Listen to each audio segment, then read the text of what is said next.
to make. As in, ito ata yung pinaka-first harvest ko dito sa bago kong time. It's okay. Kupari. The pudding, wafers, bananas, layer the pudding. Alright guys, ito ang ating pandesal. Hindi perfect yung ibang shape. Hey guys! Welcome back sa aming channel. Alis ako ngayon. Pupunta ako sa friend ko, Pilipina. And bibigyan ko siya ng talong. Di ba nga meron akong tanim na talong sa likod? Tara, harvestin natin. Labasin ko rin si Kinsley. Tara, Kinsley. Kasi yung talong, medyo, pwede na siyang lutuin. Di pa talaga ako nakapagluto. Pero, yung ito munang harvesting ko, bibigay ko muna sa kanya. Man, kupari. Pari in the back. Alam niya kung saan siya talaga mag-CCR eh. Eto, papakita ko sa inyo guys. Ayan yung talong.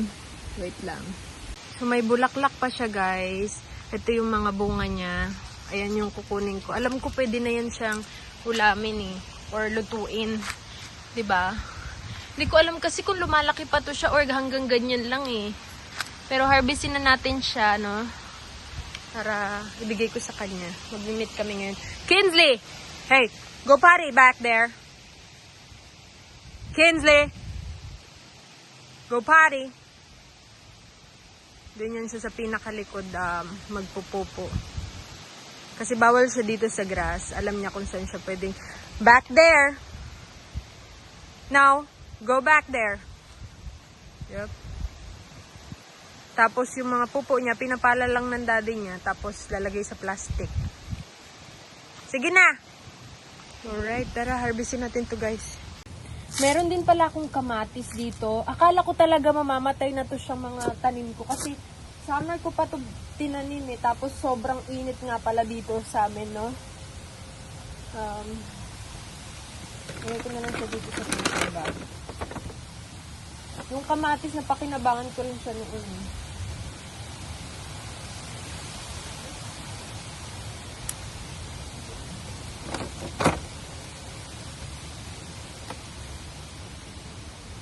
Akala nga ni Travis, patay na tong talong.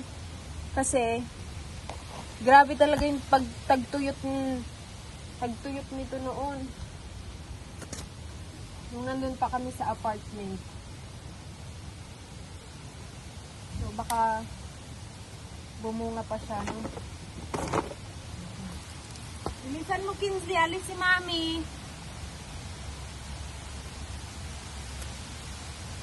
May isang malaki.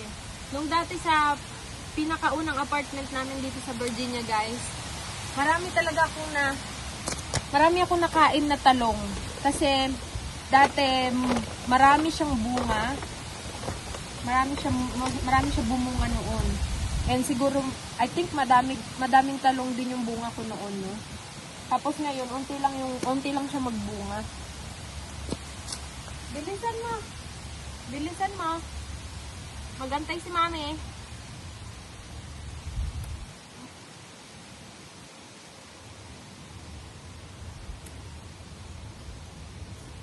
As in, ito ata yung pinaka-first harvest ko dito sa bago kong time. It's okay.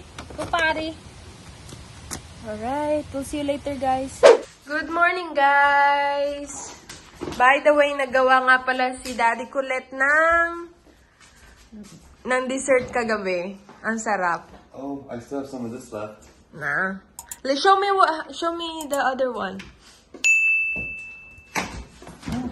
Where'd you put it? Oh, you have the big one? Wow, look at that. Oh. Forgot the fridge. Look at that. Try it. But it's too early. Do you want pancake? Do we have? We still have pancake. Oh. Then yeah. Mm. Here. You want to try though? A little bit lang. It's way better. I really loaded Ang it. galing niya. So a lot of people are asking for your recipe because they watched the video on Facebook. Dang. It's really good. I want more. One more. Ang sarap! So they call this vanilla pudding? Banana pudding. Banana pudding with vanilla Yeah. crackers. Ang Wafers. sarap niya, guys. Okay. Good job, babe. The recipe is really easy. So it's 1 can of condensed milk, 1 pack of vanilla pudding, just quick mix. Oh. Do 3. So look on the mix on how they have to mix that in order to do that. So it may take 3 cups of milk. I use coconut milk. You can use whole milk. I don't like whole milk, so I use coconut milk. So 1 tablespoon. you didn't put any milk, just the coconut It's milk. coconut milk. I used Okay. coconut milk. 1 tablespoon of vanilla extract, and then 1 container. It's a 12-ounce container of Cool Whip, thawed. Next time you need to make a video of that because it's easier. The Cool Whip needs to be thawed, and basically you put it in a big bowl like this. Yeah. You whip it all together, and then when you put it together, it'll be wafers, bananas, and then you layer the pudding. Oh. Wafers, bananas, layer the pudding, and then you keep layering it until you run out. Nice. It's really good. Yeah, it's really good. Babe, Alright guys, so to make my banana pudding dessert, you need 1 tablespoon of vanilla. You need 1 Jell-O vanilla pudding mix with some coconut milk. I believe it's going to take about 3 cups, so make sure you get enough milk for 3 cups. You're going to need 1 12-ounce container of Cool Whip and vanilla wafers and bananas and 1 can of 14-ounce condensed milk. And you will basically be able to do that. So you take all of the ingredients besides the wafers and bananas, you mix it all together, right? You whip it for about 2 to 4 minutes until it's all together. Your Cool Whip is gonna have to thaw before you put it in the big bowl, and you're gonna mix it all up. You're gonna grab a container, you're gonna layer it with wafers, bananas, pour your mixture in, do a layer, and just repeat in layers until you run out of your Cool Whip banana mix, and let it sit for about an hour. I would let it sit for about 2 to 3 so it's nice and cold. It takes like maybe 4 to 6 for the wafers to absorb all of that like flavor. So you might want to, until they're soft, they'll be a little crunchy if you eat it early. And that's how you do it. It's pretty easy, y'all. Hi guys, gagawa nga pala ako ng pandesal. And sa ako na lang papakita sa inyo yung finished product dahil nga hindi pa ako confident kasi ginaya ko lang to sa TikTok. So, first time ko magawa ng pandesal and we'll see kung anong kalalabasan, no? So, nag-workout ako guys. Kaso itong isa, may pag-unat pa. Panay upo dito. Ayan, nag-workout ako. Dito lang ako sa bahay muna mag-workout. Panahiga siya sa may mat ko. Hindi ko tuloy matapos habang nakababad pa yung gagawin kong pandesal kasi kailangan daw nakati yung ano niya, yung collar niya.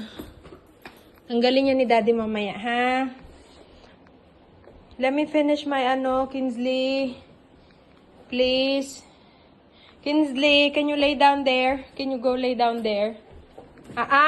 Hey, no. Ala. Lay down there. Nag-workout nga si Mami. Paano ako matapos? Hala, ang kulit. That's not your Come here. Here. Yan, diyan ka mag-lay down. Dito ka mag-lay down. Dali. Lay down ikaw dyan. Ay, naku. Paano tayo matapos nito?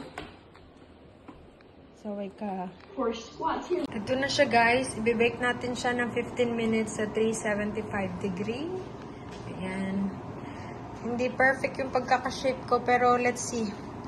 Wala akong parchment paper na nabili. Nakalimutan ko talaga, guys, no? Bibili pa ako ng mga pang-bake. And inaantay ko lang to kasi nagpe-preheat pa siya, guys. So, we'll see. Alright, guys. Tapos na.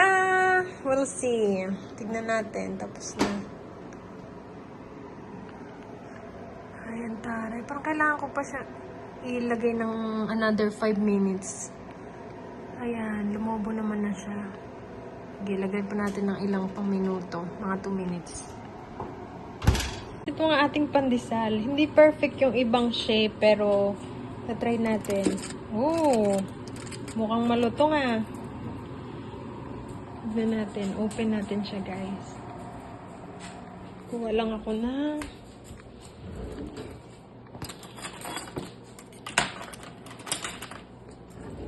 yes, Kinsley. Nag-bake si Mami Kinsley. Ay, ang taray. Para makita natin yung gitna. Oh my gosh, look!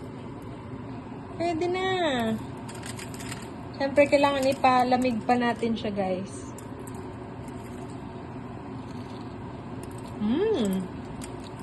Pwede na. Can you say hello to everyone? Tinanggal na ng daddy niya yung cone. Kasi 2 weeks na mahigit naman na. Kain tayo ng pandesal, guys.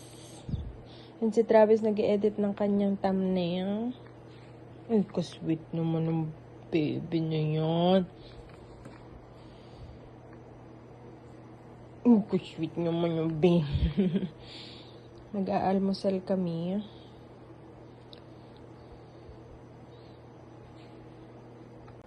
Grabe guys, ang lamig na talaga dito, no? Lumalamig na talaga siya. So, kahapon, pinagawan ko ng video si Travis, yung sa recipe nga, and gumawa naman siya ng video, no? So, ngayon guys, mag-breakfast kami, kakain kami ng pandesal, and lutuan ko siya ng pancake. Kakain ko yung pandesal. Ang sarap ng pagka-bake ko ng pandesal. First time ko talaga mag-bake yun, guys. And then, sa wakas, success naman siya. Pakita ko sa inyo. Ito yung kahapon. Yung mga maliliit na yan, ayan yung parang ano na lang, tira. Yun yung tira yung tira na, parang ano ba tawag yun? Yung tira na, hindi na nagkasya yung ano, yung measurement para sa pandesal. So, yun lang yung vlog natin for today. Thank you guys for watching. See you again next time. Bye!